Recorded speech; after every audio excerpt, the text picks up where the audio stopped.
नमस्कार। शेखावाड़ी एग्जाम अड्डा पर आप सभी का हार्दिक स्वागत और अभिनंदन। मैं बाबूलाल आपके सामने उपस्थित हुआ हूँ। आज आपके पर्यावरण अध्ययन की एग्जाम जो कल रहने वाली है, उसके जो एग्जाम में आने वाले प्रश्न है उन पर चर्चा करेंगे। विशेष तौर से इसी के लिए आज हम आए हैं। कल एग्जाम है। आज एग्जाम में जाने से पहले इस वीडियो को आप देख कर जाओ। 10 या 5 मिनट का वीडियो बनाते हैं हम।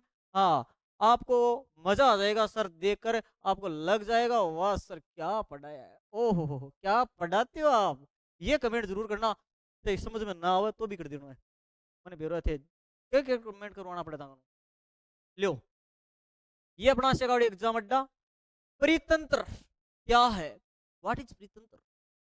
इकोसिस्टम जो होता है इंग्लिश में, इसकी संरचना कार्य की व्याख्या करो। परितंत्र क्या है, इसकी कार्यों की व्याख्या करो। देखो, परितंत्र जो शब्द है, ये एक परितंत्र प्रकृति की वह कार्यात्मक इकाई है जहां जीवित जीव अपने जहां जीवित जीव अपने भौतिक वातावरण अजैविक के साथ क्रिया करते हैं। इसमें ऊर्जा का प्रवाह और पदार्थों का चक्रण स्पष्ट रूप से देखा जाता है। उसे क्या बोलते हैं? परितंत्र बोलते हैं। परितंत्र की जो संरचना है, ये परितंत्र की संरचना दो भागों में बांटी गई है। कौन कौन सी? एक तो जैविक संरचना है, दूसरी अजैविक संरचना है। जैविक संरचना में हरे पौधे, उपभोक्ता, मांसाहारी जीव, अपघटक, ये शाकाहारी, मांसाहारी, कवक, बैक्टीरिया, ये शामिल होते हैं। कौन होता है? जिसमें जीव होते हैं, जीव का अंश पाया जाता है वो जैविक होता है। अजैविक में इसमें तापमान है, आर्द्रता है, प्रकाश है, कार्बनिक है, ये जीव ये शामिल होते हैं अजैविक में। परितंत्र का कार्य क्या होता है? ऊर्जा का प्रवाह करना। परितंत्र का प्रश्न आएगा, ये आएगा परितंत्र का कार्य क्या होता है, तो आप बताओगे ऊर्जा से, सूर्य से जो ऊर्जा प्राप्त करे उसे खाद्य श्रृंखला के माध्यम से एक स्तर से दूसरे स्तर पर पहुंचाना, ये परितंत्र का कार्य होता है। पोषक चक्र क्या होता है? नेचुरल ये पोषक चक्र ये होता है मृदा, जल और वायुमंडल के बीच खनिजों के चक्रण करना ताकि बार बार इसे उपयोग में लाया जा सके। अगला है, क्या है? पारिस्थितिकी संतुलन क्या है? प्रश्न आएगा एग्जाम में कि पारिस्थितिकी संतुलन क्या है, तो क्या बताओगे बाबू भैया? ये विभिन्न जातियों की संख्या को नियंत्रित कर प्रकृति में स्थिरता बनाए रखता है। उत्पादकता, सौर ऊर्जा को रासायनिक ऊर्जा भोजन में परिवर्तन करना। निष्कर्ष क्या निकलता है? परितंत्र प्रकृति का वह आधार है जो जीवन को संभव बनाता है और पर्यावरण को संतुलित रखता है। परितंत्र वह है जो पर्यावरण को संतुलित रखने का कार्य करता है। जैविक अजैविक ये सब आपने देख लिए।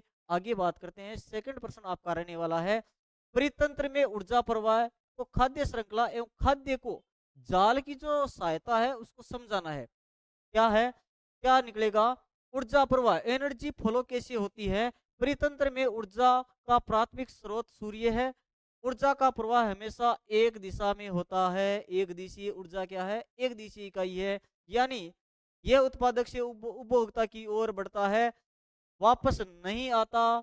लिंडमैन के 10% नियम के अनुसार प्रत्येक स्तर में केवल 10% ही ऊर्जा अगले स्तर तक वापस आती है। ऊर्जा क्या होती है? ऊर्जा संरक्षण का नियम क्या कहता है कि ऊर्जा को न तो उत्पन्न किया जा सकता है, न ही नष्ट किया जा सकता है, केवल और केवल एक रूप से दूसरे रूप में परिवर्तित किया जा सकता है। ये ऊर्जा संरक्षण का नियम बोलता है। खाद्य श्रृंखला, यह जीवों का एक सीधा रेखिक क्रम है जहां एक जीव दूसरे जीव में क्या होता है? खाद्य आता है। ध्यान रहे। अगला, अगला क्या है? उदाहरण जैसे घास, टिड्डा प्राथमिक उपभोक्ता है, मेंढक द्वितीय उपभोक्ता है। देखो, घास हुए बिन जानवर खावागा, वो घास खुद को खा सकता है क्या? नहीं सर, घास तो घास को नहीं खा सकता। जैसे वनस्पति है, उसको कोई जीव खाएगा, जीव को जैसे टिड्डा है उसको मेंढक खा रहा है ना? हाँ सर खाता है। सांप है वो तृतीय को भोगता है, और ये मेंढक को भी चेप जाता है, उंदरे को भी चेप जाता है, चूहे को। हाँ सर। ये बाज है, बाज क्या करता है? बाज तो ऊपर ऊपर को उड़ते उड़ते चेप जाओ, चिड़गलिया वगैरह ना है। खाद्य जाल, प्रकृति में खाद्य श्रृंखला अकेली नहीं होती। जब कई खाद्य श्रृंखलाएं आपस में जुड़ जाती है तो उसे खाद्य जाल कहते हैं। महत्व क्या होता है? खाद्य जाल अधिक यथार्थवादी, क्योंकि एक जीव को कई अलग अलग जीव खा सकते हैं। एक परितंत्र को स्थिरता प्रदान करता है। यदि एक खाद्य स्रोत खत्म हो जाए तो शिकारी के पास अन्य विकल्प मौजूद होते हैं। निष्कर्ष क्या निकलता है? खाद्य श्रृंखला ऊर्जा के मार्ग को दिखाती है, जबकि खाद्य जाल परितंत्र की जटिलता व उसकी मजबूती को प्रदर्शित करता है। आगे क्या बोल रहा है? अगला प्रश्न है, नवीकरण और अनवीकरणीय संसाधनों में अंतर स्पष्ट कीजिए। ऐसा प्रश्न आपको जरूर एग्जाम में देखने को मिलेगा। नवीकरणीय क्या होता है, अनवीकरणीय क्या होता है? देखो, नवीकरणीय क्या होता है? वे संसाधन जो प्राकृतिक प्रक्रियाओं द्वारा कम समय में पुनः प्राप्ति किए जा सकते हैं, जिनका चक्रण हो सकता है, वे नवीकरणीय हैं। ठीक है, असमाप्य अक्षय हैं। ठीक है, अक्षय ऊर्जा जैसे सूर्य ऊर्जा है, ध्यान रहे। उदाहरण के लिए जैसे सूर्य ऊर्जा है, पवन ऊर्जा है, इनका पुनर्चक्रण होता है। हाँ सर, होता है। जल विद्युत है, भूतापीय है, जैव भार है, ये सभी। अब अनवीकरणीय क्या होता है? जो समाप्य है, जिनके निश्चित भंडार है, जैसे जीवाश्म ईंधन हो गया, कोयला, पेट्रोलियम, ये सभी। आगे बात करते हैं, वनों की कटाई क्या है? अल्यो सर जी, वो प्रश्न भी पूछ पाओगे? अरे भाई जी, वो पूछ पाओगे नहीं, वो प्रश्न आवेगो काल मुंह ठाक ये उच्च करोगे फिर एग्जाम में बैठे बैठे। बाल बाबूलाल जी कहने तो लाग रहा आवेगो, आयो तो कोई नहीं। आयो किया कोनी वनों के बारे में प्रश्न आशी पक्का आशी किया कोनी। एनरोलमेंट स्टडीज, पर्यावरण अध्ययन, ये तो पूछा जाएगा, और क्या पूछा जाएगा? इसके कारणों और प्रभावों को चर्चा करिए। ठीक है, वनों की कटाई, जब कृषि औद्योगिक विकास या शहरीकरण के लिए वनों को स्थायी रूप से काटा जाता है, साफ किया जाता है, तो इसे पेड़ान काटने का ही है, वनों की कटाई है। गुरुजी मान बेरो है। अब देखो, वनों की कटाई का कारण क्या हो सकता है? कृषि का विस्तार, जनसंख्या बढ़ने से भोजन की पूर्ति के लिए मांग कृषि करनी पड़ती है, ये भी काम हो सकता है। शहरीकरण, मकान बनाना, शहरीकरण। लकड़ी की मांग, लकड़ी चीज है, कौन चीज है? चीज है सर जी। झूम खेती, यानी कि वनों को जलाकर नष्ट करके जो कृषि की जाती है, उसे जूमिंग के नाम से जानते हैं। राजस्थान में इसे वालरा कहते हैं। पहाड़ों क्षेत्र में करते हैं तो चीमाता बोलते हैं। मैदानी क्षेत्र में दजिया कहलाती है, वही जूमिंग है। स्थानांतरित कृषि बोल दी जाती है, आपको डिटेल में पढ़ी होगी आपने। लो अगला प्रश्न बात कर लेते हैं, पर्यावरण पर प्रभाव क्या पड़ता है? देखो, वनों की कटाई से पर्यावरण पर प्रभाव क्या पड़ता है? Global warming. ग्लोबल वार्मिंग क्या होता है? वैश्विक गर्मी, तापमान बढ़ेगा, इससे बड़ा नुकसान ये सामने आता है। ग्लोबल वार्मिंग, वृक्ष कार्बन डाइऑक्साइड सोखते हैं, बिल्कुल सोखते हैं सर। क्या करते हैं? O2 तो छोड़ते हैं, और CO2 क्या करते हैं? ग्रहण करते हैं, ये बात पता है। हाँ, वृक्ष कार्बन डाइऑक्साइड सोखते हैं, उनकी कमी वातावरण में CO2 की मात्रा जो होगी वो बढ़ जाएगी, जिससे पृथ्वी पर तापमान क्या होता है? बढ़ता है। पृथ्वी पर तापमान किसके कारण बढ़ता है? कार्बन डाइऑक्साइड की मात्रा बढ़ने से पृथ्वी पर तापमान बढ़ता है। जैव विविधता की हानि, लाखों प्रजातियों के प्राकृतिक आवास नष्ट होते हैं। यानी कि लाखों, जैसे जंगल में है तो जंगल में शेर भी रहता है, चिड़िया रहती है, कबूतर रहते हैं, लाखों प्रजातियां रहती है छोटे मोटे। तो पेड़ पौधे काटेंगे तो वो कहे रहेंगे बेचारे? हाँ सर, ये बात तो सही है। तो विलुप्त होते हैं, नहीं होते? बिल्कुल होते हैं सर। चक्कर ठीक है, ये भी आपको पता चल गया। सतत विकास में नवीकरणीय ऊर्जा की भूमिका को स्पष्ट करें। बिल्कुल करते हैं, तो इसी का ही बड़ी बात है।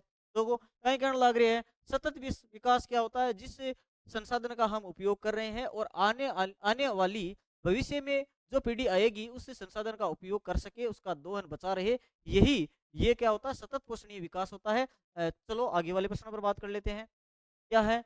जैव विविधता क्या है? इसके सूत्रों को समझाइए। जैव विविधता क्या है? जैव विविधता पारिस्थितिकी की भूमिका, ये ऑक्सीजन उत्पादन, जल शुद्धिकरण और पोषक तत्वों के लिए आर्थिक महत्व क्या होता है? जैव विविधता का भोजन, दवाइयाँ और ये औद्योगिक माल, ये सभी होता है।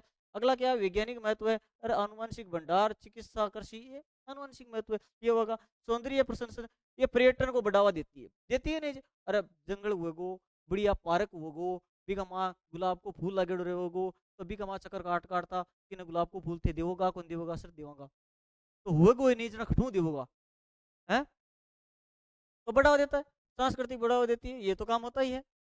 अगला, जैव विविधता के प्रमुख खतरों और संरक्षण के उपायों की चर्चा की थी। आवास विनाश, देखो वनों की कटाई और शहरीकरण के कारण विनाश होता है, सबको पता है। अवैध शिकार, हाथी, बाघ के दांत, अब शेर की खाल उपाड़ लिया बेचारा की, अब शेर है, शेर को मार के बाघ की खाल उपाड़ना, हाथी दांत की उपाड़ के लाना, ये चिंकारा है उसके सींग उपाड़ के लाना, तो इससे विनाशित होगा। है, विदेशी प्रजातियों का प्रवेश, जब बाहरी प्रजातियां स्थानीय कब्जा कर लेती है, जिसके कारण भी विदेशी प्रजातियां, प्लास्टिक, ये प्रदूषण, प्लास्टिक, कीटनाशक और जलवायु बन गई है। प्रदूषण के कारण तो आप पता ही है प्रदूषण क्या होता है।